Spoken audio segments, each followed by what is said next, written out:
Oi, gente, tudo bem com vocês?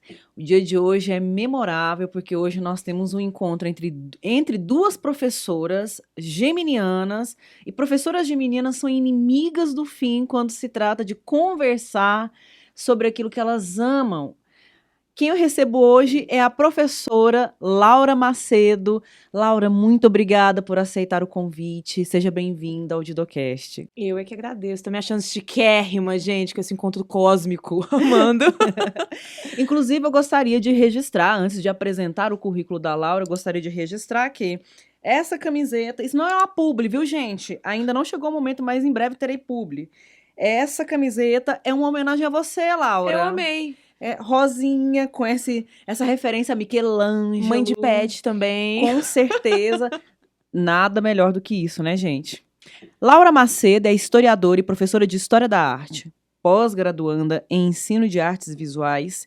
Pelas redes sociais, Laura compartilha conhecimentos sobre arte, educação e vida profissional.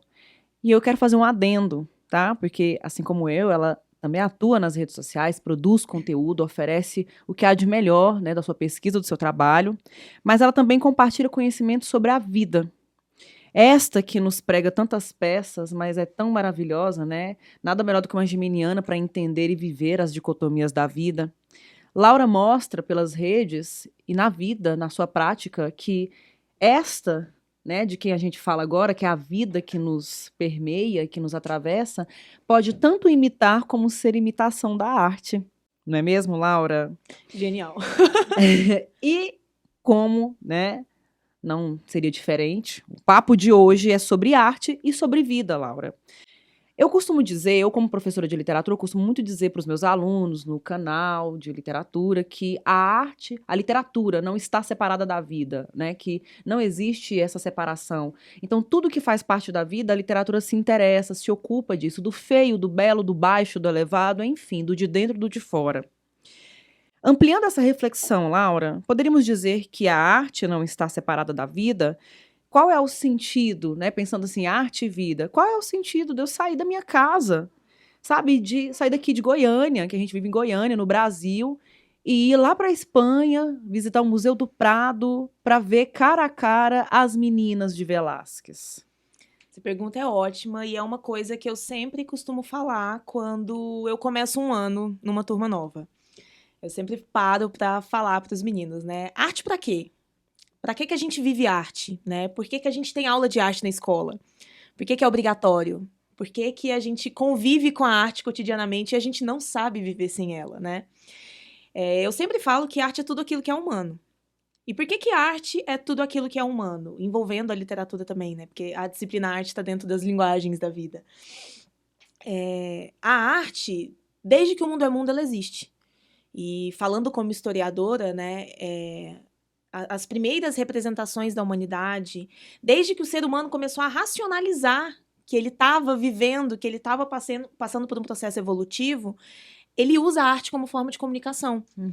Então, no final das contas, a arte ela vai vir como uma forma de falar mesmo, de expressar. E isso acabou ficando para sempre, né? Então, desde que o mundo é mundo, a arte ela vem como uma forma de colocar para fora aquilo que a gente está vivendo na vida. Uhum. Né? Então, no final das contas, a arte realmente é vida, porque é a sua visão singular enquanto ser humano na Terra, né? Enquanto pessoa vivendo e sentindo e experimentando essas novas sensações. Essa colocação do museu é muito boa, porque quando a gente pensa em arte, a gente sempre pensa nessa arte tradicional. Né? Tradicional no sentido de museu, pintura, né? Van Gogh, que tá na moda, coisas caras, né? É o tradicional que se vem à mente quando a gente pensa em arte. E não é todo mundo que vai a museu, que gosta. Eu não gosto de museu. Eu sou uma das pessoas que não gosta de museu, Gente, né? olha que babado. Não gosto. Eu acho muito... Não combina com o meu eu geminiano, né? Cobra de mim uma postura muito séria, muito silenciosa. E para mim, arte não é só isso. Né? A arte é a vida, é o cotidiano. Ela tá presente e ela extrapola essas estruturas tradicionais. Né? Então, arte é muito mais do que aquilo que a gente encontra dentro do museu. Entende? Entendo. Olha só. E o que você poderia dizer disso pra gente, então? De algo que tá no corriqueiro, né? Nessa prosa da vida, nesse cotidiano, que poderia ser uma manifestação artística. Eu amo falar de música. Aí sabe qual o exemplo que eu dou? Sabe quando você tá limpando a casa? Você tá lavando louça, parece que não vem a poética pra você lavar a louça enquanto você não põe uma música animada pra te agitar. Aham. Ou então você tá na academia, né? Ai, eu preciso ouvir alguma coisa pra dar um gás. Parece que é o pré-treino. Playlist de faxina, eu lembrei das Sim, playlists de exatamente. faxina. Playlist de treino também, Aham. né? Então tem várias músicas que elas nos tocam cotidianamente, né? Você tá meio tristinho, meio down. Aí você bota uma musiquinha pra te jogar mais ainda na força, né? Série, você quer relaxar, você quer espairecer, o que você faz? Você assiste uma série, você assiste um filme, né? Essas produções, por mais que a gente não enxergue, elas são arte, né? Elas estão dentro disso. Outra coisa, gente que gosta de escrever, gente que gosta de fazer diário, por exemplo, né? Ou gente que... Eu tenho uma amiga, por exemplo, que ela grava áudios toda vez que ela tá inquieta com alguma coisa. Ela tem um grupo dela mesma no WhatsApp e ela Olha, vai geminiana também. falando... Não. Que E esse eu ela... e o outro, né? e ela vai falando, falando, falando. Então, eu acho que... E é uma coisa que eu até tive como encontro na especialização, que é esse entendimento do nosso eu como sendo uma poética de viver, né? A nossa vivência, ela é poética, porque a gente busca esses mecanismos para nossa sobrevivência, né? A gente Uhum. busca significado nesses processos. Por mais que você não esteja buscando uma música, um filme, que seja, né, uma série, você tenta se expressar de alguma forma e geralmente é através da arte. Você tá aplicando prova, aí o menino, ele achou uma questão que ele dá conta de responder. Aí o que que ele faz? Faz uma dancinha assim, ó. Ai, ele fica feliz, né? O nosso corpo respira arte. Então, tá muito mais entranhado na gente do que a gente imagina. Que lindo. Eu lembrei de uma frase do Ferreira Goulart. Ele costumava dizer que a arte existe porque a vida não basta. A vida não basta. A gente busca significado, né? E o grande exemplo disso são as pinturas rupestres, né? Não se tinha escrita, não se tinha concepção do que era arte, não se tinha ideia do que estava acontecendo ali. A galera ainda não tinha percebido que eles eram seres humanos, estavam vivendo na Terra, mas eles faziam esses desenhos, eles faziam essas representações para tentar, para buscar o entendimento de si naquilo, né? Então não tem pra onde correr, galera. Desde que o mundo é mundo, a gente tenta fazer isso. A gente vive e respira arte. Maravilha, que maravilha. Amo viver e respirar arte. Você tocou num ponto aí agora que me deixou aqui pensando, né, na antiguidade dessa questão, né? As pinturas rupestres eram produzidas quando ainda nem existia esse conceito de arte. E eu não vou fazer isso, eu não vou fazer essa loucura de perguntar para você o que é arte, porque a gente ia precisar de um outro episódio de, sabe, de 20 horas, pelo menos, para a gente poder debater isso, É né? difícil. Ia fazer talvez uma roda de conversa com outras professoras que também estudam arte, para a gente poder trazer todas as nossas definições e a gente ia sair sem uma resposta pronta e acabada. Mas eu vou te perguntar uma outra coisa, que eu acho que essa pode dar uma direção para a gente pensar sobre o lugar da arte em nossas vidas, por que que certas artes, obras de arte são mais valorizadas do que outras, por que que algumas são desprezadas e às vezes até destituídas de um status de arte, né? E que eu quero te perguntar, quem determina o que é arte? Quem diz o que é e o que não é? Meu Deus, é o terror, né, de todo professor de arte, essa pergunta. Ah, mas quem que fala que é arte? Quem que define isso, né? Se eu pegar qualquer coisa, jogar no chão e falar que é arte, eu posso falar que é? É culpa do Duchamp, tudo isso. É muito complicado, né? Mas tem um sentido, né? Eu tinha um professor na faculdade de História que ele sempre falava, ó, mesmo que não tenha sentido, tem sentido. Porque a gente busca o entendimento dessa falta de sentido, né? Se a arte é tudo aquilo que é humano e a gente tá produzindo essa arte conforme as nossas vivências, né, durante esse cotidiano e a nossa existência na Terra, o contexto ele vai influenciar. Então, como que a gente determina o que é arte hoje, né? Quem determina, afinal de contas? Primeiro, a gente começa com uma análise do contexto histórico mesmo. Você pode ver que os grandes movimentos artísticos, eles vão surgir a partir de um grande momento, um grande acontecimento, né? Eu amo o surrealismo porque ele surgiu a partir dos estudos da psicanálise. Uhum. Então, eu brinco falando, gente, para cada coisa tem um movimento, né? Nós temos o impressionismo, que foi quando começou a desenvolver os estudos da fotografia, da representação nas imagens, desse efeito de luz, né? Dessa representação literalmente visual, da impressão visual que a gente tem. Verdade. Então, Sempre está relacionado a algum evento histórico, né? O romantismo com a Revolução Francesa, o isso. barroco com a Contra-Reforma. Precisa acontecer alguma coisa para que essa arte surja. Aham. Por quê? Porque a gente busca sentido. A gente busca representação, né? Então, o contexto histórico, ele é o pontapé inicial. O que está acontecendo para que essas obras elas sejam produzidas, né? Vamos pegar o nosso contexto atual. A gente está vivendo um caos contemporâneo. A arte contemporânea, ela é definitivamente a arte mais difícil de você entender. Porque ela é tão caótica quanto a nossa realidade social. Essa sociedade capitalista, que tem uma lógica mercadológica adoecedora, né? Onde as pessoas elas não entendem e compreendem a gravidade disso. Né? Os grandes centros urbanos superlotados, entupidos de problemas. Mas está acontecendo uma parada, que eu tô achando genial, que está acontecendo agora, né? Que é o rolê da decolonialidade. De tanto caos, surgiu uma busca por um sentido mais ancestral. Sim. O que está acontecendo, gente? Será que a gente não se perdeu nessa loucura, né? Nesse caos contemporâneo? Por que tá assim? Quais são as questões que levaram a esses problemas sociais que nós estamos buscando Onde entender, tudo começou, né? Onde né? tudo começou. E aí surgiu essa discussão da decolonialidade. E nós estamos vendo que a arte contemporânea ela está caminhando lado a lado com as discussões da decolonialidade. Eu fui para a 35ª Bienal de São Paulo e 80% do acervo, se eu não me engano, tenho quase certeza, 80% do acervo era de arte decolonial, artistas indígenas, artistas negros, tinham artistas do Oriente, Que massa, tinham que artistas que faziam obras relacionadas à cultura mesoamericana. Então, tá rolando essa busca por essa ancestralidade, né? Só que o contexto não é o suficiente. Beleza, a gente já entendeu que temos esse caos, mas e aí? A gente ainda vive num mundo capitalista. Isso aqui é vendível? Né? Dá pra gente fazer um produto a partir disso? E aí entra o soberano mercado artístico, né? Que é, querendo ou não, quem acaba definindo, afinal de contas, o que tá em alta no mundinho das artes, né?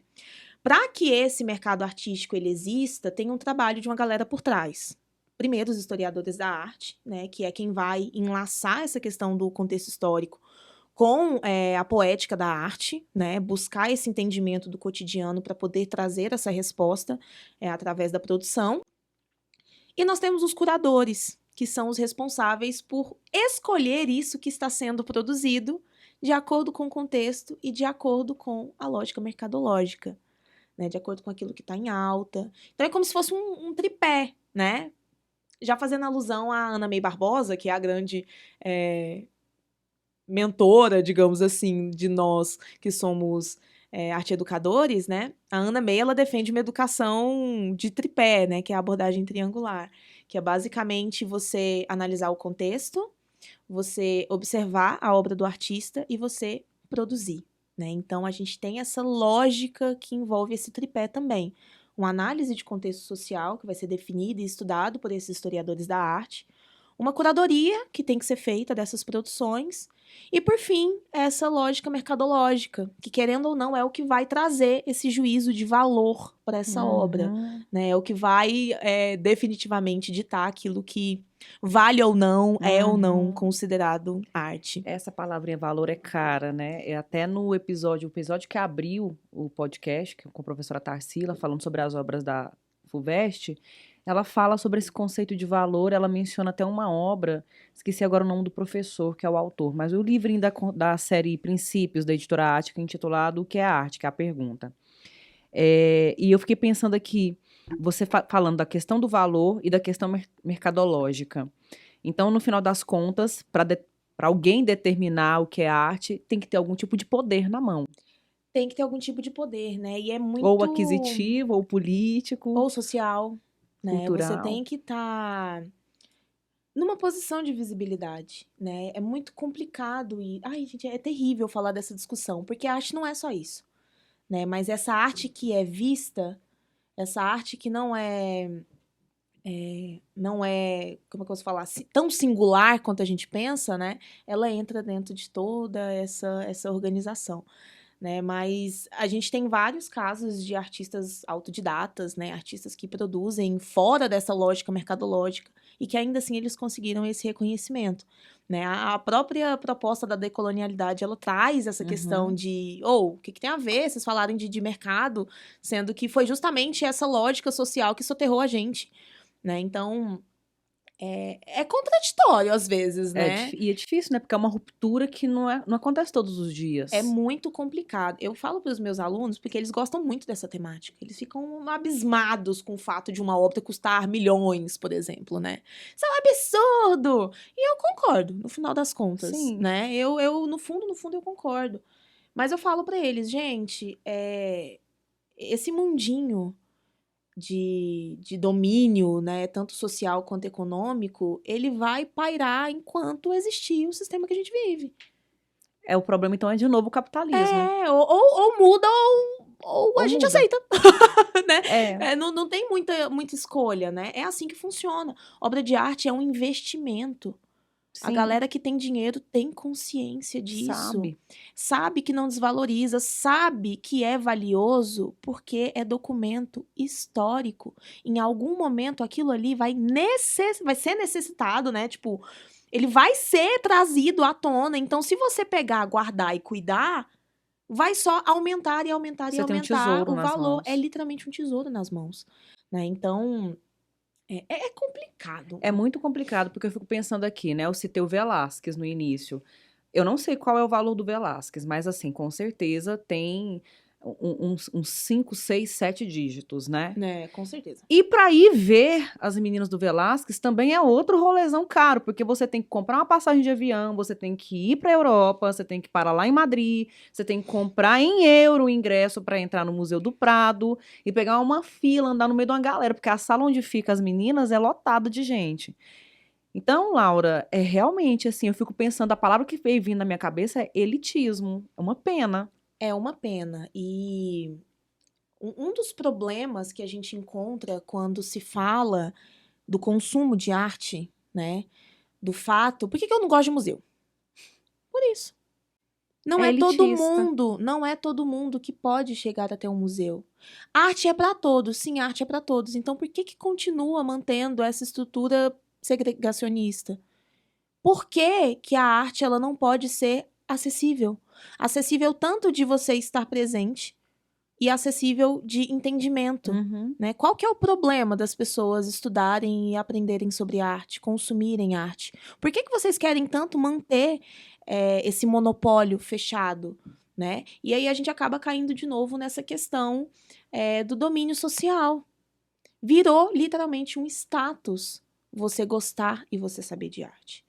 É terrível essa realidade, né? E a gente sabe que acabou virando um jogo. A galera fez desse consumo de arte, desse acesso à arte, uma grande brincadeira para mostrar que eu sei mais e eu tenho mais do que você. Status. Então eu sou digno de consumir isso, né? Tipo de elitismo, novamente. Só que não é assim, né? Eu, enquanto professora, uma das coisas que me faz bater a tecla de você vai consumir arte, sim, você vai aprender de forma crítica, sim, é isso. Porque eu acredito que só a educação quebra essa realidade, Pode né? romper. E já que você está falando assim, eu imagino que os didocasters e as didocasters que estejam vendo você e ouvindo você agora estão se sentindo inspirados, né? Como faz para percorrer toda uma trajetória, para ter um currículo como esse de Laura Macedo? E aí eu queria que você explicasse para a gente como você construiu esse currículo, como é que você fez? Você fez história primeiro, depois você especializou? Conte para a gente um pouquinho aí da sua história para inspirar quem está ali curioso. Como que eu faço para ser também professora de história e de arte? Foi uma loucura, né? Quando eu lembro que eu tinha 14, 15 anos, quando eu decidi ser historiadora, ser professora de história da arte. De história, né? Melhor dizendo. E eu tinha uma professora e essa professora me marcou muito. Eu achava ela brilhante. E aí todos os outros professores de história, eles só me inspiravam mais e mais e chegou ao ponto de eu prestar o vestibular, fazer Enem e passar na UFG para o curso de história, né? E história do Brasil sempre foi minha paixão. E quando eu entrei, eu jurava que eu iria pesquisar nessa área. Só que aí eu descobri que eu tinha um olhar para a história que envolvia a arte. Todas as minhas atividades da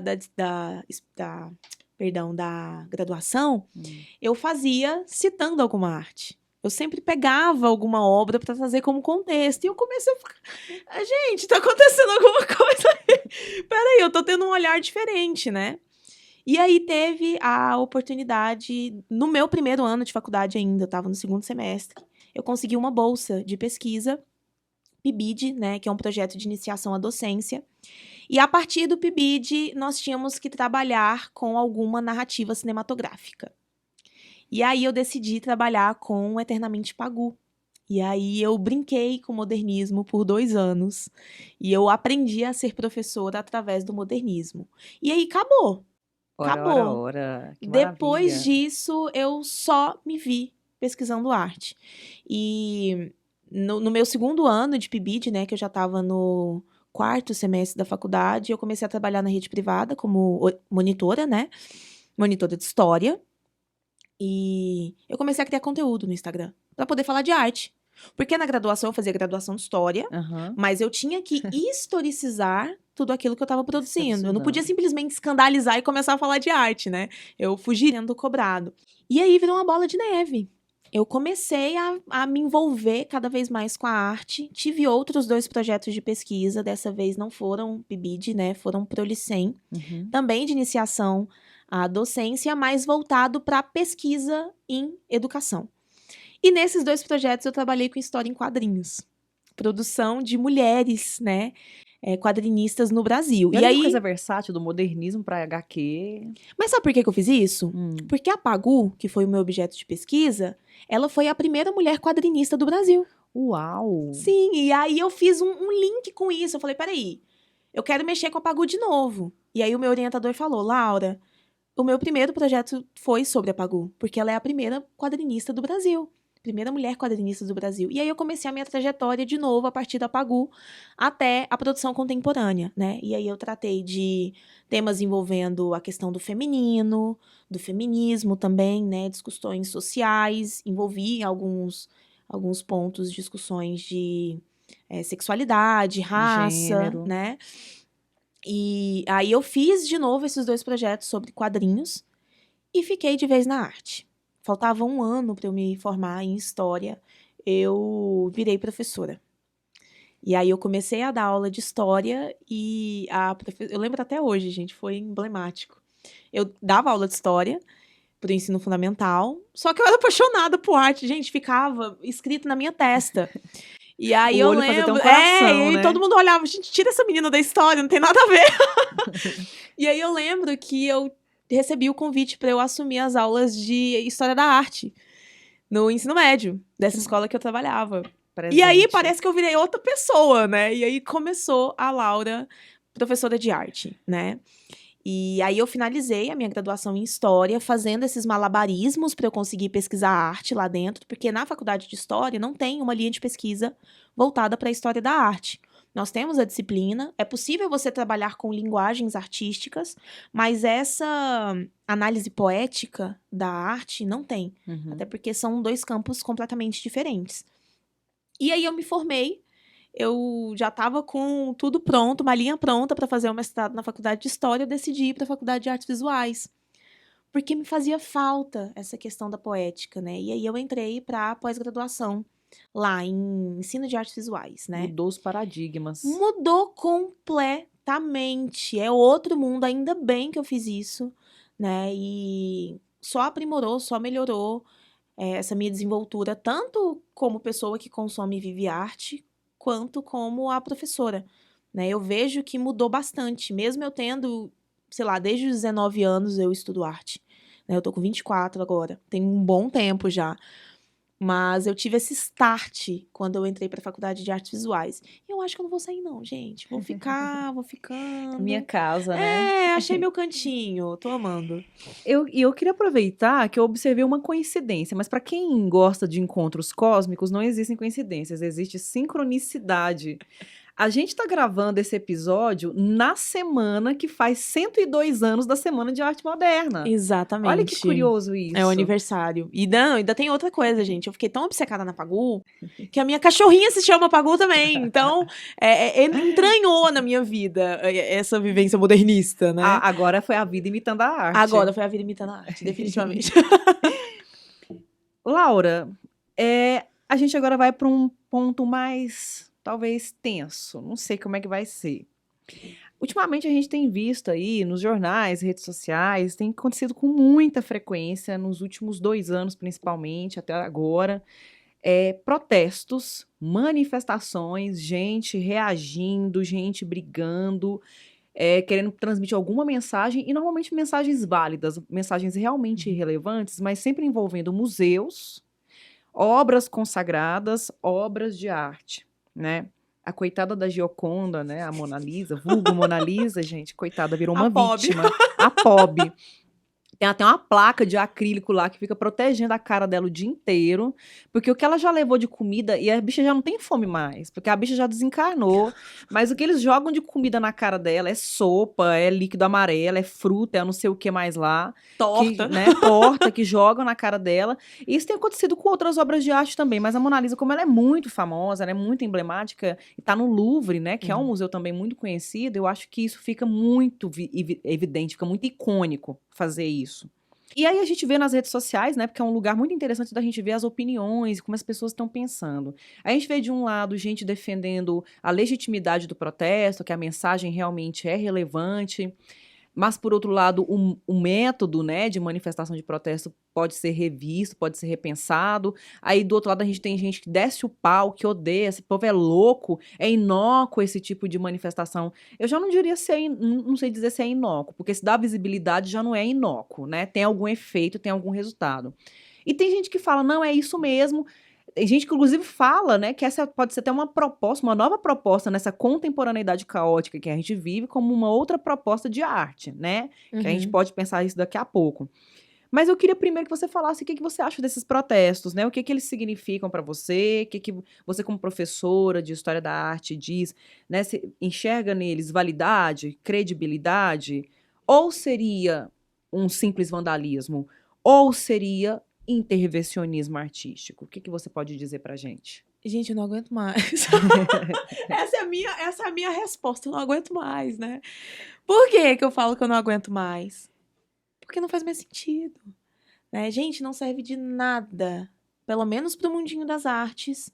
Essas manifestações não servem de nada, né? E, como você mesma disse, a Mona Lisa já tá tarimbado.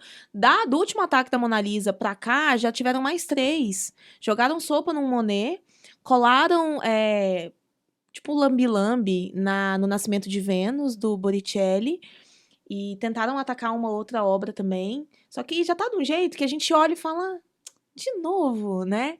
Esvaziou.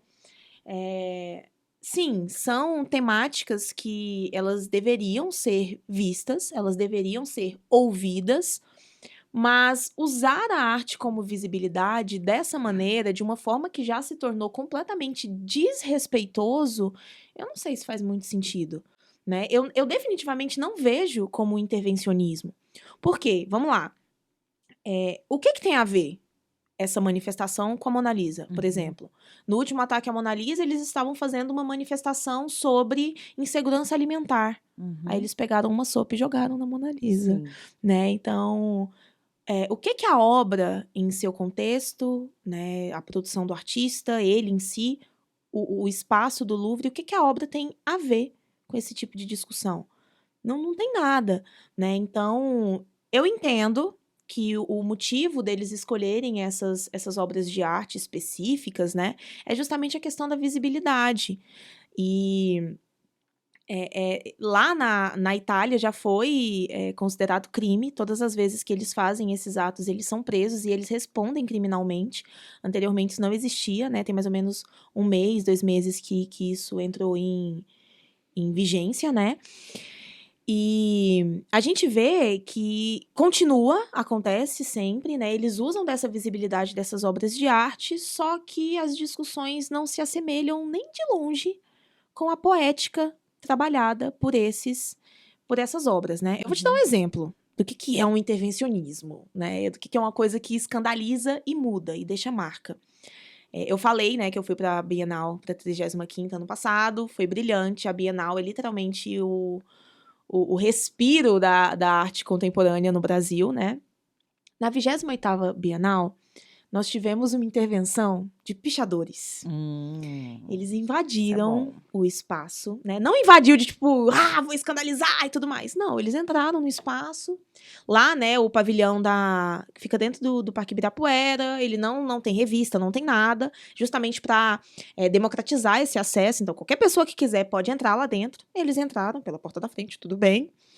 E nesse ano, na 28ª edição, foi em 2008, teve uma ação da curadoria de deixar um dos pavilhões, um dos andares, vazios. E aí ficou aquele andar todo vazio, todo branco, sem absolutamente nada. Estéril, né? e morto. Morto. O prédio, gente, ele foi feito pelo Niemeyer. Então é aquela estética branca, né? Fria. Diferentona, fria, sem nada. E por que eles fizeram isso? Porque eles queriam trazer, através desse pavilhão vazio, a discussão sobre o vazio existencial da vida.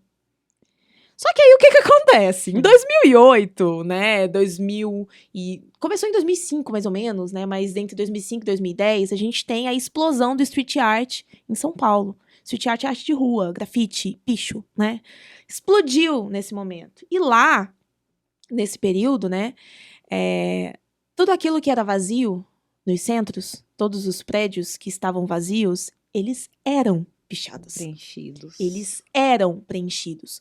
Porque era essa a intenção da arte de rua.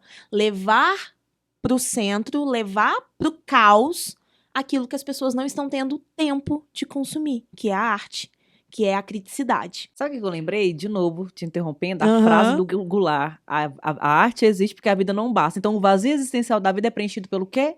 Por arte. E aí, o que aconteceu? Os caras, né, os curadores fizeram isso, falaram, gente, eles vão invadir. E os caras, né, mas vamos ver, né? Pagaram pra ver. Uhum.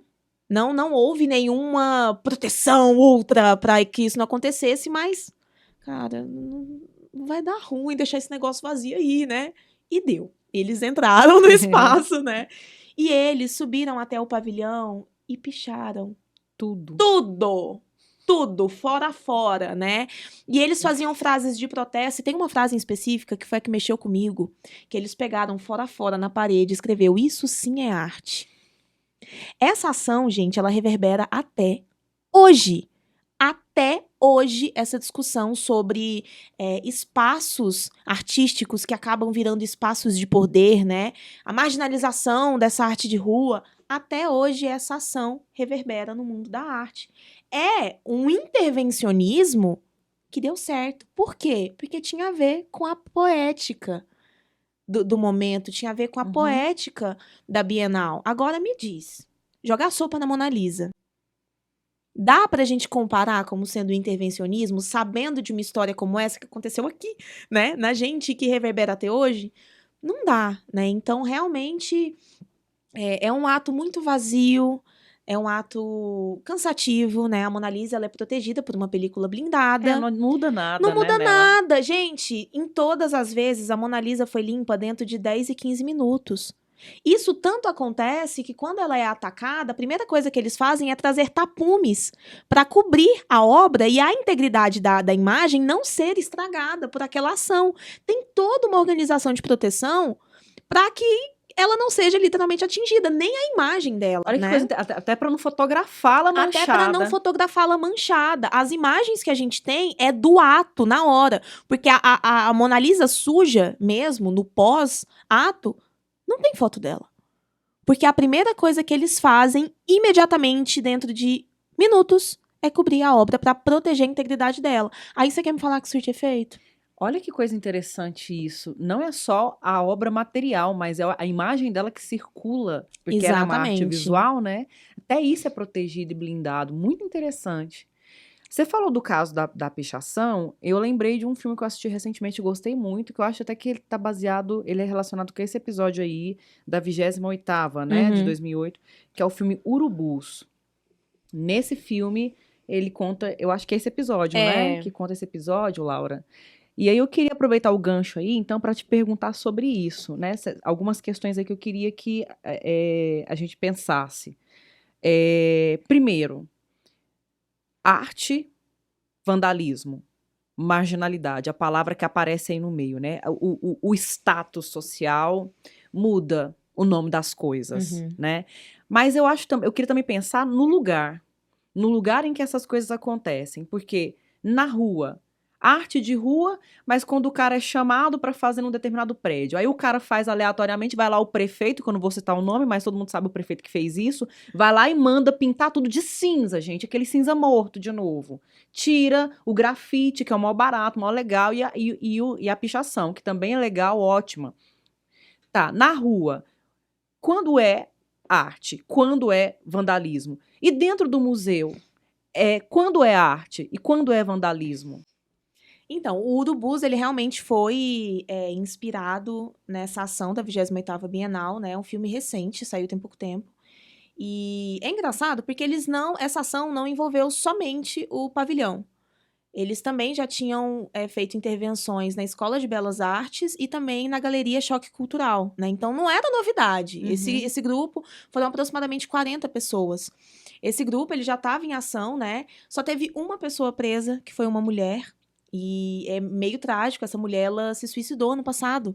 Porque essa ação, ela Que reverberou horror. na vida dela a vida toda, literalmente. Ela ficou com os resquícios dessa prisão, né? Dessa questão nela, pra sempre, Nossa, que né? horror, que triste saber Terrível. disso. E esse filme, ele vai falar dessa ação, ele fala sobre essa linguagem das ruas e sobre como é importante essa vivência da pichação, né? Saiu um documentário também sobre a vida dessa moça que foi presa. E é complicado, porque o que define se é vandalismo ou não? A permissão.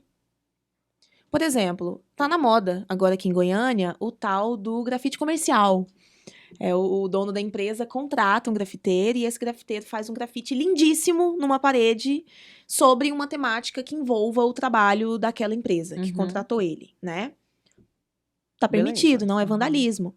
Mas, mesmo se for grafite, colorido, bonitinho, e ele não tiver tido permissão para ser produzido, ele entra dentro da lógica do vandalismo, né? Aí vira criminoso, marginalizado. É uma invasão de privacidade. E isso é inegável. Isso é inegável no mundo da arte de rua, né? E, no final das contas, o intuito da arte de rua era justamente esse. Incomodar, tocar, ocupar, mesmo que fosse pela subversão, né? Então, quando efervesceu a arte de rua lá em São Paulo, é engraçado que os primeiros pichos que surgiram foi num prédio de um homem que vendia pitbulls. Ele vendia cachorro. E aí tinha um prédio. Essa história é hilária. Tinha um prédio desocupado no centro. E aí ele pichou a parede inteira, bem grandona, pra falar que ele vendia pitbull. Olha só, olha de onde saiu o negócio. E aí, tipo, começaram a usar a pichação como forma de comunicação. E explodiu em São Paulo, né? Nós temos os grandões da street art, que são os grafiteiros que foram para as galerias, que é os Gêmeos, o Cobra, o Espeto, né? Tem a Nina Pandolfo, que ela começou a ir pra rua porque ela era namorada de um dos Gêmeos, então eles produziam juntos. O que aconteceu que essa galera foi parar nas galerias, né? Lá em Nova York, que foi quando o lugar, né, que a arte de rua surgiu, começou com essa movimentação de levar para dentro da galeria essas produções. E esses artistas aqui de São Paulo, eles foram chamados por essas galerias. Gente, é óbvio que eles iam.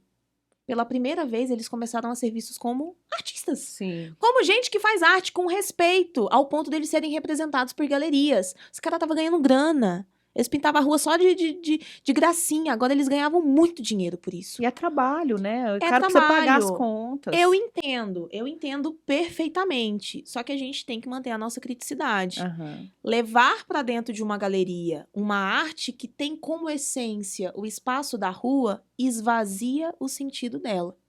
Tanto é que quando você para estudar sobre esses artistas, eu dei aula de arte de rua tem pouco tempo.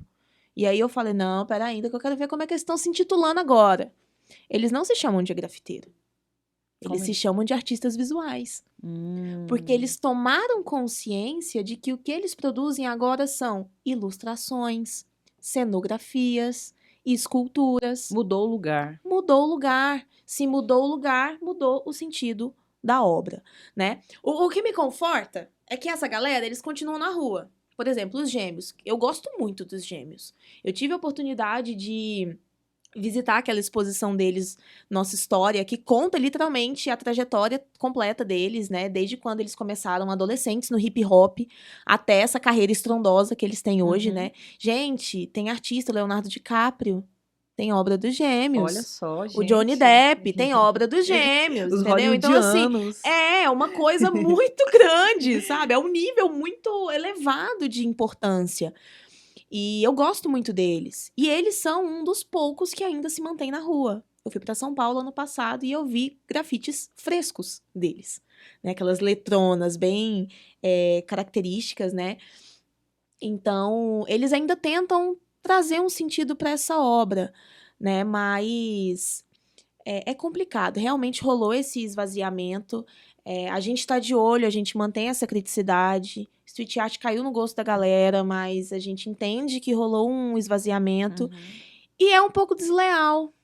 Porque a galera que tá na rua, e que faz questão de estar na rua, ela... Leva chumbo grosso. ela leva o chumbo grosso, né? O cara, ele é revistado pela polícia, né? Ele leva enquadro. O pichador, que ele tá gritando, porque a pichação é um grito, né? O cara, ele tá sentindo tanto que ele tá botando pra fora na ponta do spray num centrão, entendeu? Então é muito desleal quando a gente pega um cara desse que começou na rua e tá ganhando milhões hoje porque tá numa galeria, e pega um cara que produz mantendo sua essência de arte de rua e que tá com a mesma poética, com o mesmo sentido, com a mesma intenção de comunicar, assim como os grandões, né? Então, E sendo perseguido. né? Esse prestígio do lugar do artista não existe para quem tá na rua de verdade. Mas se você tá numa galeria, aí tudo bem. Né? Agora deu uma acalmada. Esse street art, ele estourou em 2008 até 2010. Virou uma loucura, né? Aqui em Goiânia aconteceu tardiamente, porque a gente tá vendo esse movimento surgir de 2 anos pra cá. A cidade tá toda colorida. Eu amo, eu acho lindo. Também acho maravilhoso. Né? Mas rolou tardiamente, né? Quase 10 anos de diferença. E ainda bem que teve uma aceitação. Porque a gente podia ter um prefeito que mandava pagar também, né? Como aconteceu em São Paulo. Que seria terrível, né? Que seria terrível, mas não. Nós temos essa valorização e muito provavelmente essa valorização aconteceu por conta desse caminho que a gente já trilhou, estudando, explicando sobre arte de rua. Gente, a arte de rua já caiu em vários vestibulares. O Enem que eu fiz para entrar na UFG tinha uma questão que falava do espeto. Os Gêmeos já foram citados nas Paulistas da Vida. Cobra também. Então, é meio que um conhecimento obrigatório para quem quer. Já tá no repertório. Né? Já tá no repertório, não tem pra onde importante. correr. Então, eu vejo que aqui a gente tá tendo essa diferença, né? Esse acolhimento, por isso. Laura, a gente tá falando, então, de intervencionismo, de vandalismo, marginalidade, periferia, arte de rua, pichação. E aí, então, ainda pensando nessa coisa das diferenças, pra gente desdobrar um pouco mais esses status, esses diferentes lugares. Qual é a diferença entre pichar a estátua do Anhanguera, tá? Que é o bandeirante que fica ali no centro de Goiânia. A gente tem um bandeirante de estimação. Gente, né? De péssimo gosto, mau gosto, né? Bonito não é. E tem toda aquela história, né? Da repressão, da opressão por trás. Qual é a diferença entre pichar o Anhanguera e pichar um monumento às 3 raças, que tem lá na Praça Cívica, que é lindo, maravilhoso, né? Tem toda uma conotação importante por trás. Existe diferença entre queimar a estátua do Borba Gato e jogar uma sopa amarela, um líquido amarelo no Monet? Existe diferença? Existe diferença. De novo, eu vou puxar lá pro picho, né? Eu falei que o picho, ele é um grito. A pessoa, ela tá tão cheia de coisa pra falar que ela explode e escreve isso na rua, né? Quando a gente picha, quando a gente joga tinta, né? Quando a gente mancha um bandeirante, que é um assassino, né? Que é um desbravador, que Um é o responsável, colonizador. um colonizador, que é o responsável pelo apagamento da nossa ancestralidade no nosso estado. Quando a gente faz isso, a gente tá tentando buscar um sentido para explicar a nossa insatisfação com isso. A gente está entrando num processo de consciência para buscar entender por que a gente tem uma estátua desse cara no meio da cidade? Uhum. Por que a nossa principal avenida se chama Avenida Anhanguera? Por que a gente tá homenageando um cara que matou a gente? Exatamente, né? Então, assim, quando picha nele, é assassino, né? Diabo velho. Diabo velho foi. A Anhanguera, em tradução, né, da língua indígena, é diabo velho. Uhum. Ele era chamado de diabo velho porque ele ameaçou tocar fogo nos rios. Ele pegou uma bandeja de aguardente e tocou fogo na bandeja. Óbvio que ia pegar fogo, né? O líquido inflamável. Sim. E os indígenas acreditaram nessa narrativa. E daí veio o nome Anhanguera, né? Para um cara que é chamado de diabo velho, para um cara que tem um histórico sanguinário como esse, você vê umas marcações como essa, é como se fosse uma marca da nossa história. Uma marca do processo de tomada de consciência de quem nós somos. Entra naquilo da decolonialidade que você estava falando. Exatamente. Nós estamos nesse processo de reconhecer que existem lugares e lugares. O Monumento das Três Raças, né? Esse monumento, ele tem um significado, tem até uma pegadinha nele que eu acho extraordinária, né? São os pilares da construção do estado de Goiás, a mão de obra indígena, a mão de obra escravizada africana e o branco europeu. A estátua, ela tem 3 pessoas segurando uma pilastra, né? Como se eles estivessem edificando, levantando. Um dos 3 não tá fazendo absolutamente nada, ele só tá ali dando apoio moral. Quem que é? ele é? O branco. Branco, europeu, né? Então, tem uma narrativa, tem uma história que foi contada ali, né? Um monumento, a gente até pode torcer o nariz por ele, às vezes, né? Esse branco aí, ele é muito engraçado quando a gente fala. Mas ela tem um sentido. Ela tá no centro da nossa principal praça da cidade. Ela conta uma história. Ela não exclui, ela não vangloria uma pessoa que não era para ser vangloriada, né? A gente teve no carnaval desse ano o caso da Vai Vai. Ela trouxe num carro alegórico o Borba Gato na imagem pichada e queimada, porque tocaram fogo nele, né? E na frente o ministro dos Direitos Humanos, né, o Silvio Almeida. Olha quanto significado nisso, né? Representando o Luiz Gama ainda. Maravilhoso. Que é o grande nome do direito que a gente tem na história do Brasil. Então, olha o quão significado é trazer essa imagem destruída, né? Não é simplesmente, que é a minha opinião sobre esses casos, né? Não é simplesmente tirar a estátua de lá e papum. Né? Pronto, tirou, acabou, chega de graça, para de reclamar. Não é tão simples. Essas marcas, essas ações, esses protestos, eles indicam que a galera tá caindo na real. Gente, não tá mais legal isso. Não é legal a gente ter esses bandeirantes feios no meio da cidade, não, ó. Eles não falam sobre a nossa culturalidade. Eles nos desrespeitam. Agora que a gente tomou consciência. Então a gente vai escrever sim. Faz todo sentido em contraposição a uma tinta no Monet. De novo, é a questão da poética que eu citei na Mona Lisa, né? Você precisa dessa poética, desse significado, dessa representação nessa ação, né? Muita gente fala, ai, porque não pode pichar, mesmo que seja uma Anhanguera, porque é um patrimônio público.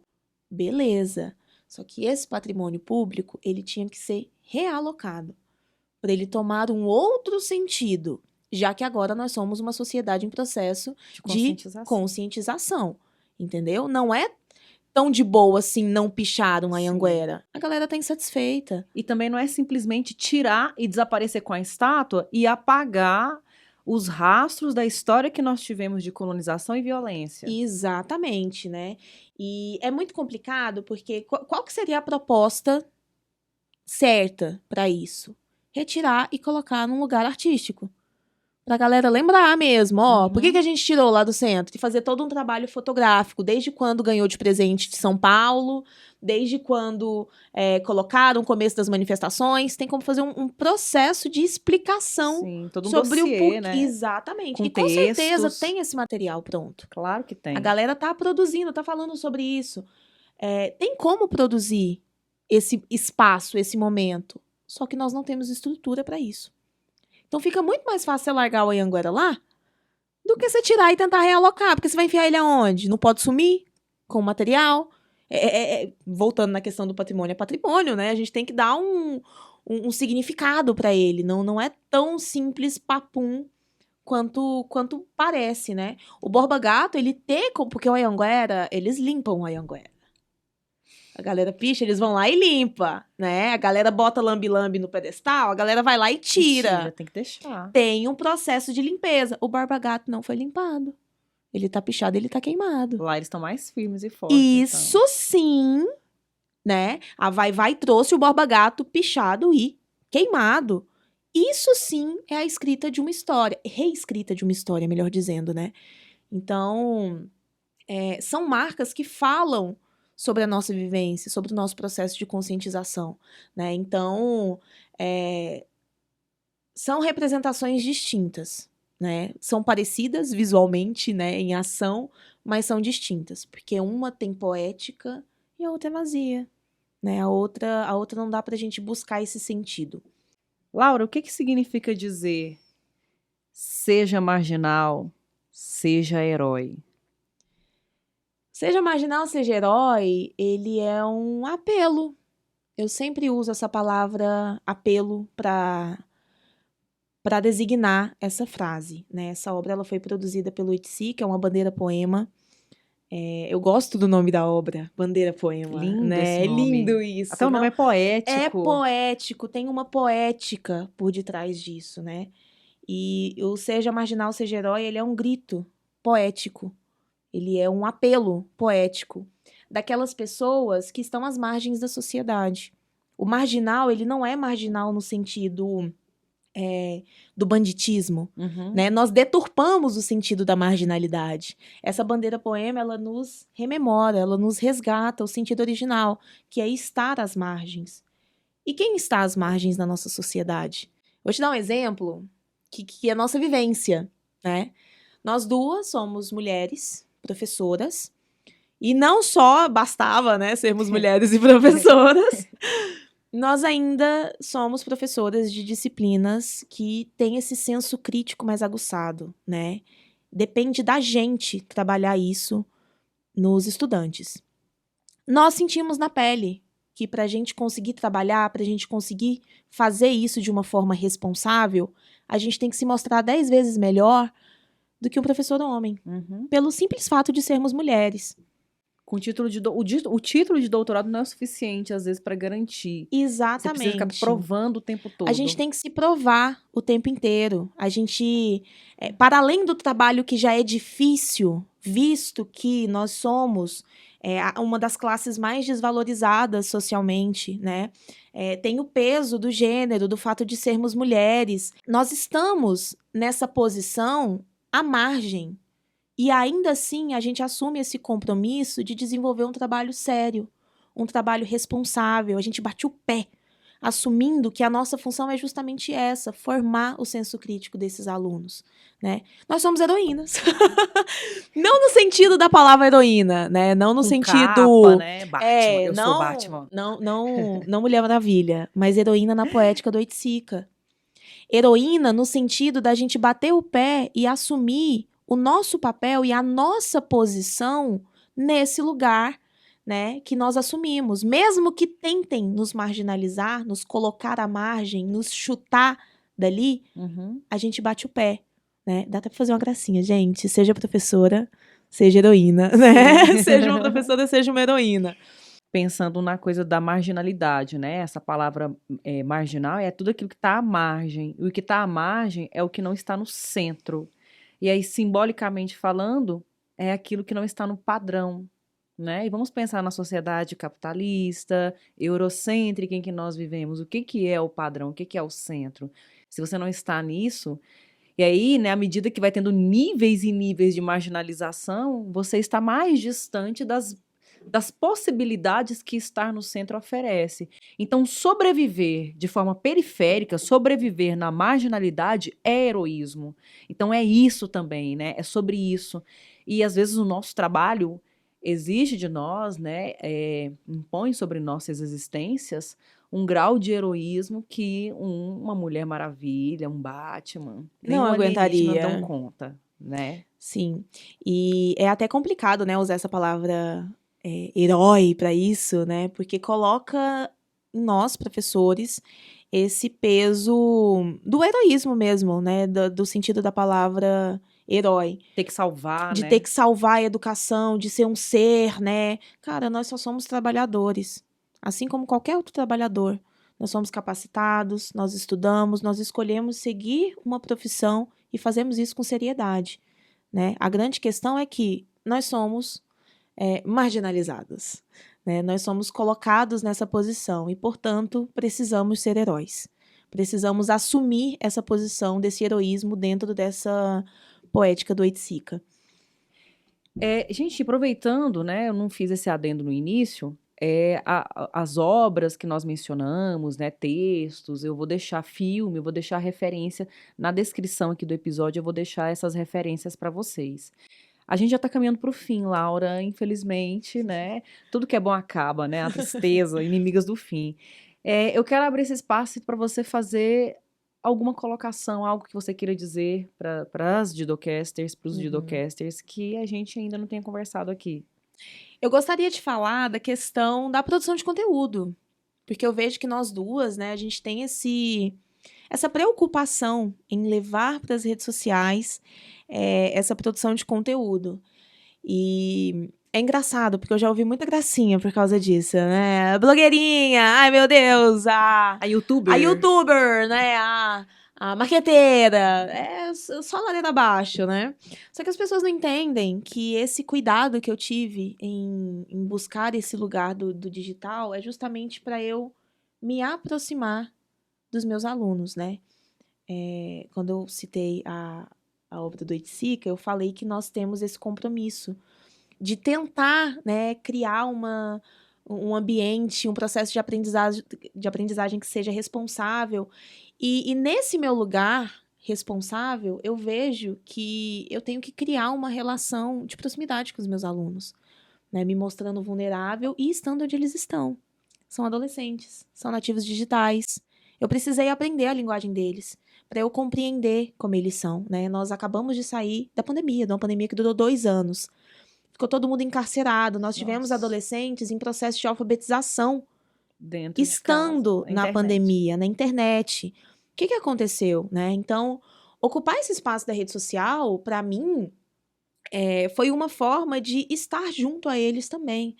E eu acabo alcançando outras pessoas que não só os meus alunos, né? Então, eu acho muito legal os professores e as professoras que levam esse conhecimento para o digital, porque eles estão extrapolando o espaço tradicional da sala de aula, que nem sempre é eficaz, a gente sabe. Às vezes o digital é mais, Às né? vezes o digital é mais, então eu acho muito interessante projetos como esse, por exemplo, né, da gente poder falar, pegar um tema, debater, levar para fora da escola mesmo, como um complemento, né? Então, essa presença no digital, ela me trouxe essa possibilidade de entender os meus alunos e me transformar enquanto professora, né? No digital, nós professores, a gente se intitula como infoprofessores. Nós somos os professores do digital, né? A gente colocou dentro da linguagem digital toda uma questão acadêmica, teórica.